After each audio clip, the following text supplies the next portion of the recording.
Well, welcome everyone. It is wonderful to be here for this exciting day. And first off, we'd like to recognize some of our attendees in the audience today. We appreciate the support of the WSU Board of Regents present today, our Regent Enrique Cerna, and also Regent Brett Blankenship, along with WSU Provost Chris Riley Tillman. We will begin with opening comments from Interim Director of Athletics John Harlow, who will introduce head football coach Kirby Moore for his opening remarks. Then we will take questions before photos and breaking into one-on-one interviews. And with that, we will now turn things over to John Harlow.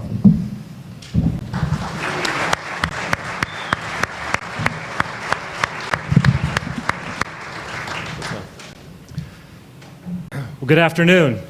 Go Cougs. What an incredible crowd we have today. We're going to call this a sellout. Coach Moore's first sellout. Thanks to everyone for joining us today, both in person and those that are watching online. What a great day to be a Coug. I want to begin with a few thank yous. First, President Cantwell, our search committee, all the Cougs who shared their thoughts throughout this entire process. This would not have been possible without all of their contributions, so thank you. I'd like to recognize some of our regents that are here today, campus administrators, representatives, community members, and alumni. Thank you all so much for being here. To our former football student athletes, if you're here today and you're able to, would you please stand? That's the current team.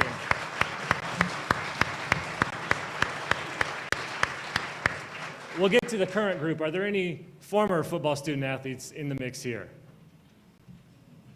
I see John Glass, Jack Thompson over there. Remember, this is your program. Always has been, always will be. To our fans, you show up and bring infectious energy. Cougar football is better because of you. Thank you. I want to acknowledge the coaches who came before us, those who helped build this program, laid the foundation that allows this group to stand tall today. Thank you for your contribution to Cougar football. Now, I'd also like to acknowledge this year's team.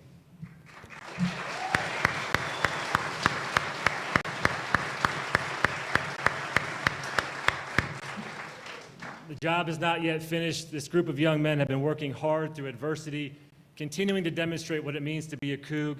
I'm absolutely fired up to watch them compete in front of all the Cougs that are going to travel to Boise this weekend for the game on Monday. Gentlemen, let's go have some fun and chase a W in the process. Days like today represent alignment. All the groups that I just mentioned are here today because being a Coug means something. We have significant national interest in this position, a great reminder of the strength of our brand and the incredible opportunity it is to lead the Cougar football program. We also have a tremendous opportunity to lead the reimagined Pac-12 in the fall, chase wins and to compete for championships. But it takes all of us. It starts today, right here, right now. Thanks to several generous supporters, we'll do this in front of our renovated, elevated game day atmosphere next year at Giesa Field. This will include an expanded video board, new lighting, and upgraded audio. We're going to create high-impact moments at Giesa Field, and we're going to create a true party on the Palouse for Coug fans and for our student athletes.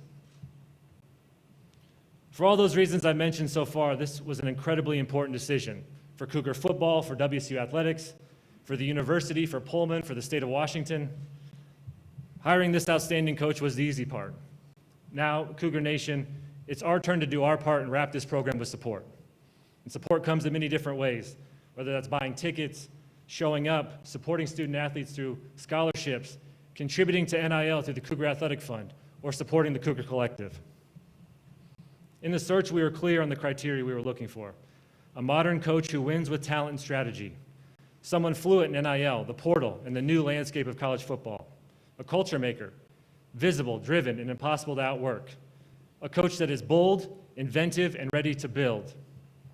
Coach Moore embodies all of that.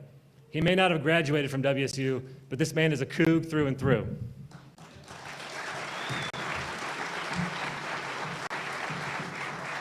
Kirby, welcome. To Kayla, Sutton, Cohen, and crew, welcome to the Cougar family and back home to the state of Washington.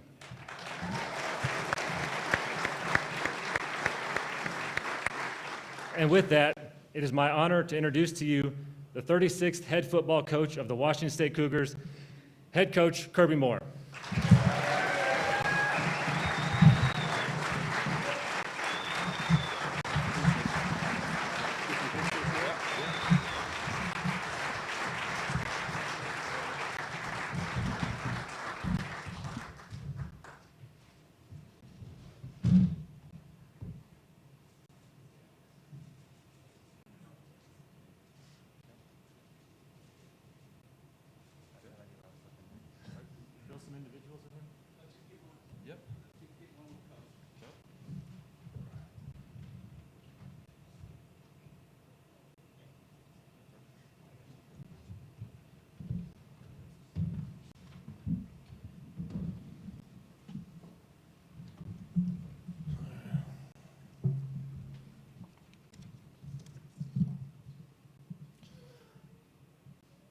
It feels great to be home.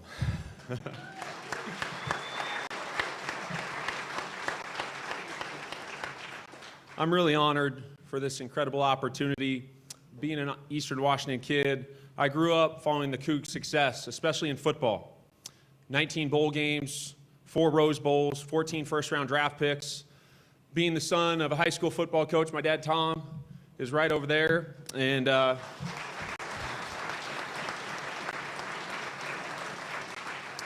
anywhere and everywhere, he was dragging us. Our spring breaks consisted of coming to Cougar spring practice, right? My brother Kellen and I, with Mike Price and Bill Doba, and following their success. I have a number of thank yous, starting with President Cantwell, John Harlow, and the entire search committee. Everything through this process has been first class. I'm very grateful for your confidence in me leading Cougar football. I do want to thank my family. My wife, Kayla, she's a rock star. She's sacrificed a ton for our family. Our 3 young kids, Sutton Joe, Cohen, and crew who's 9 months right there wrecking havoc. My parents, mentioned Tom and Chris, incredible childhood here in Eastern Washington, growing up on the sidelines, being a part of Prosser football, winning 5 state titles, incredible childhood growing up on the sidelines. I've been a product of a ton of very incredible coaching mentors, and that's how they've built me. Chris Peterson, starting right away, playing at Boise State, seeing a culture built year in and year out. Jeff Tedford, who gave me my first opportunity in 2017 as a young receiver coach at Fresno State. Kalen DeBoer, a true winner and incredible offensive mind, learning from him. And then lastly, Eli Drinkwitz, taking a chance on a young Mountain West offensive coordinator in the SEC. To every player that I've been fortunate to work with, thank you. Moving forward, the time is now at Washington State to be the leader in the new Mountain West Conference. I look forward to helping our players build a positive culture while chasing their personal best. Everyone's personal best is going to look a little bit different. Want to help our guys chase two dreams, a life with football and a life without football. While we're doing that, we have to develop an elite edge while competing for championships. Right now, I look forward to building a staff that resembles and it connects and embraces the Pac-12 footprint. We need everyone pushing in the same direction in Cougar Nation. We will have an attacking brand of football, an exciting brand of football on offense. It's going to be about throwing to score, running to win in the fourth quarter. On defense, we have to confuse, hit, and harass the quarterback consistently. On special teams, our best players have to play. Lastly, to the Cougar alums, the door is open. This is your program. My family and I can't wait to ingrain ourselves back in the Northwest and the Pullman community. We look forward to getting to know the Cougar fan base and making them proud. Our goal is going to be to go 1-0 every week. Thank you very much. Go Cougs.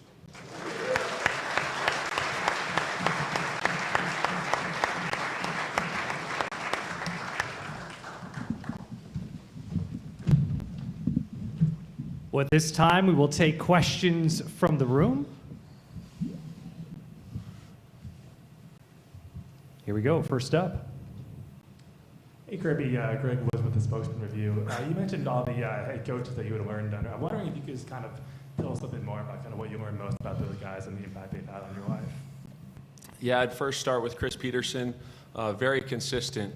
Whether every Sunday came in the same guy, and for me, probably getting behind the curtain, I was a player for Chris Peterson. Was able to be a grad assistant for Chris Peterson and really appreciated, right, his consistency on a daily basis.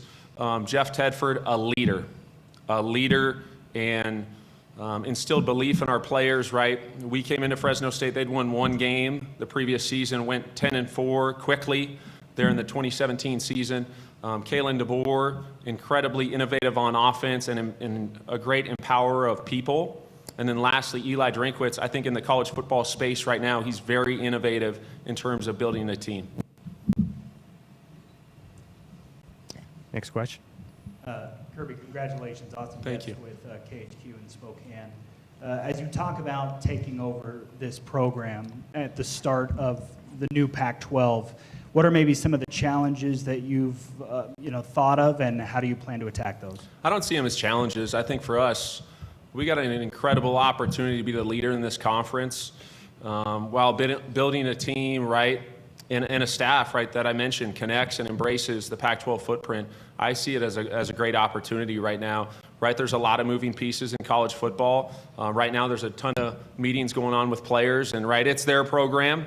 Right now, we're evaluating everything that goes on within the program, and then we're building a staff and building a roster as we progress here. Kirby, congratulations. Jamie Vinnick, KookFan.com. Obviously, we've seen kind of your scheme offensively and what you want to do when it comes to offense. You talked a little bit about defense. What does kind of your ideal scheme look like, and what you plan on doing defensively as a head coach? Yeah, definitely starts with stopping the run, right, and confusing, hitting, harassing the quarterback. We got to create turnovers. What the scheme looks like, that's got to be dictated by the personnel, right? And that's something we're going to consistently evaluate through the offseason, right? We might have a plan going into spring ball. You evaluate spring ball. If you got to move from that, we got to make sure we're playing to our strengths and get our best players on the field. Hey, Kirby, Andrew Quinn from KREM 2 in Spokane. Yeah. Congratulations. I guess as you kind of look up here at some of these guys who, their futures were just kind of thrown into disarray in the last week, what's been your message to them in your first couple of days here about what you're trying to build here in Pullman and why, they should believe in you and your incoming staff? Yeah, for me, first, this is home, right? I chose to be here. And in terms of building the roster and building this team moving forward, right, there's an incredible opportunity to be the leader in the conference. We're going to bring a great staff here to Pullman and just look forward to having the opportunity to win at a high rate here in Pullman. Jack Wallace, 4 News Now in Spokane. Congratulations, Thank Coach. you. And seeing the turnover rates got really significantly improved in Missouri in your time there. What can you do to help that opportunistic style of defense and use it back on offense to score more with Washington State? Yeah, I think it starts with attacking, right? And having that style, obviously we got to do a great job. You get what you emphasize on offense and defense, so it's going to start right away in the offseason, in spring ball. And if we're really good at it, keep, right? If there's another way we got to improve that, we got to look into those and make sure we're exploring all outlets to improve from a turnover standpoint. And then on offense, that was a huge part of our success at Mizzou, was taking care of the football. Hi, this is Trevor John from Illusion Tribune. This question is for John Harlow. John, this is possibly one of the most pivotal hires in interim AD history here at WSU. What makes you confident, Kirby, and what are your expectations going into 2026? Yeah, all the things that he's just mentioned there. And we were looking for someone that could run an innovative offense, that could put points on the board, that understood where we were in this pivotal point in time, new era of college football, new era in the Pac-12, that understood we were going to be building this together. He comes from an incredible pedigree of coaches. He mentioned his family, but also those that he's played for and learned under. So he's incredibly mature for where he is in his coaching tenure, and he's a culture builder. He talked about chasing 2 dreams. It's very important to me. You understand there's the football dream, but then there's a life after football, and we have to holistically develop these student athletes, and I think he's got the great mindset, and he's going to create the culture and make sure we do that. Hey, Coach. Gage Anderson with the Daily Evergreen. What kind of program do you want people to think of when they hear Kirby Moore's WSU? Yeah, really reiterating that, I want to make sure we're chasing, right, 2 dreams, a life with football and a life without football. I want to make sure we're developing a lead edge consistently in terms of everything that we're doing, and we're going to compete like heck, right, for championships within this conference on a daily basis. It's always going to be about competing every day and improving. Coach, with this being your first head coaching role, when did you feel ready to become a head coach, and how fortunate is it for you to be this program so close to your hometown? Very fortunate, right? The stars aligning in terms of the opportunity. I would say college football staff sizes have never gotten bigger, right? So for me, being at Mizzou and us having 12 members on the offensive staff, and me, right, being on the younger side and getting everyone pointed in the same direction on a consistent basis, right, that's difficult. And that's really when I probably took that next step as a football coach. Hey, Coach, right back here. Ben Schicker with KLEW News in Lewiston. As a Missouri native myself, what is maybe one thing that you're taking from Coach Drinkowitz, maybe some advice or maybe a conversation that you had that you plan to implement here? I just think Coach Drink has done an incredible job of building the roster year in, year out, right? With the climate in college football, naturally, sometimes you're going to have attrition, right? Here's our strengths, here's our weaknesses, very innovative in terms of the NIL space and taking advantage of those opportunities to help our players. Coach, the transfer portal opening up in not too long. What kind of players are you going to search for that would best fit with you in this program? Yeah, there's going to be certain impact players, obviously guys on offense who can score touchdowns. That's going to be, right, really important. On defense, guys who can create and wreak havoc in the backfield. And then we got to create turnovers, guys, right, who are going to play well on the back end. Coach, when you talk football and offensive scheme with Kellen, I guess, how has he kind of helped you along in your journey? I know you guys probably talk a lot that's not football related, Yeah. but when you do, discuss, and how much has he maybe been an influence in your own offensive scheme? Definitely an influence. We talk very often, send in plays from film, send in plays from Twitter. Yeah, it's kind of wild, right? And we get together in the summers, and that's really all the conversation, whether we like it or not. Naturally, that comes up a lot. My dad's still asking questions about what we're doing, right, on offense, defense. He's evaluating personnel when he's out at practice as well. But there is a little bit of a difference from the game, right? Kellen being in NFL, college football, so some things apply, some things don't. Well, a big thank you to everyone for coming here today. There will now be some photos, and media will have a one-on-one opportunity for interviews, but that will do it for today's event. Thank you all for being here today, and for those tuning in, and as always, go Cougs.